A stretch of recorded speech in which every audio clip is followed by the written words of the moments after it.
ଇତିହାସ ଇତିହାସ ତାହା ଯାହା ଗୋଟେ ମାଟିକୁ ପରିଚୟ ଦିଏ। ମାଟି ତାହା ଯାହା ଗୋଟେ ଭାଷାକୁ ପରିଚୟ ଦିଏ। ଭାଷା ତାହା ଯାହା ଗୋଟେ ଜାତିକୁ ପରିଚୟ ଦିଏ। ଆଉ ଜାତି ତାହା ଯାହା ଆଜିର ପିଢ଼ିକୁ ପରିଚୟ ଦିଏ। ଆଜିର ପିଢ଼ି ଏତେ ନିର୍ଲଜ, ନା ସେ ତା ମାଟିକୁ ସମ୍ମାନ କରୁଛି, ନା ଭାଷାକୁ, ନା ଜାତିକୁ, ନା ତା ଇତିହାସକୁ। ସେ ଭୁଲି ଯାଇଛି ରାଷ୍ଟ୍ରୀୟ ଗାନର ଉତ୍କଳ ଆଉ ଇତିହାସର କଳିଙ୍ଗ ହେଉଛି ଓଡ଼ିଶା। ଆଜିର ଓଡ଼ିଆ ଭୁଲି ଯାଉଛି ତା ଗୌରବକୁ, ତା ସମ୍ମାନକୁ, ତା ସଂସ୍କୃତିକୁ, ତା ରାଜାମାନଙ୍କୁ। ମନେ ନାହିଁ କପିଳେନ୍ଦ୍ର ଦେବଙ୍କ କଥା, ପାସୋରି ଗଲାଣି ଗଜପତିଙ୍କ କଥା। ଆଜି ଓଡ଼ିଆ ପାଖରେ ବେଳ ନାହିଁ ଖାରବେଳଙ୍କୁ ମନେ ପକାଇବା ପାଇଁ।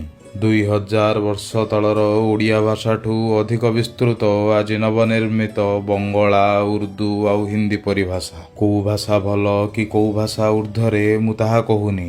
କହୁଛି ଓଡ଼ିଆ ପୁଅ କାହିଁକି କେଜାଣି ଲୋକଙ୍କ ଆଗରେ ଓଡ଼ିଆ କହିବା ପାଇଁ ଲାଜ କରୁଛି। ଆଜିର ଓଡ଼ିଆ ପୁଅ ଓଡ଼ିଆ ଇତିହାସକୁ ଚିହ୍ନୁନି।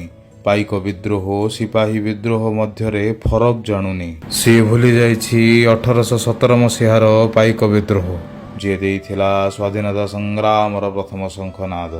ଆଉ ସେହି ଶଙ୍ଖନାଦ ଶୁଣି ଏହି କଙ୍କାଳମାନଙ୍କୁ ଉଠିବାକୁ ପଡ଼ିବ। ଶୃଙ୍ଖଳକୁ ଛିଡ଼େଇ ତା ଇତିହାସକୁ, ତା ଭାଷାକୁ, ତା ସଂସ୍କୃତିକୁ ପୁଣି ବଞ୍ଚେଇବାକୁ ପଡ଼ିବ। ଆଉ ଏହାର ପ୍ରାରମ୍ଭ ସେତେବେଳେ ସମ୍ଭବ ହେବ ଯେତେବେଳେ ଓଡ଼ିଆ ତା ଭାଷା, ତା ମାଟିକୁ ଆପଣେଇବ। ଲୋକ ଦେଖାଣିଆ ଇଂରାଜୀ ଛାଡ଼ି ଓଡ଼ିଆ ଭାଷା କହିବ। ଆଉ ହାଲୋ ହାୟ ଛାଡ଼ି ଜୟ ଜଗନ୍ନାଥ, ଜୟ ଓଡ଼ିଶା କହିବ।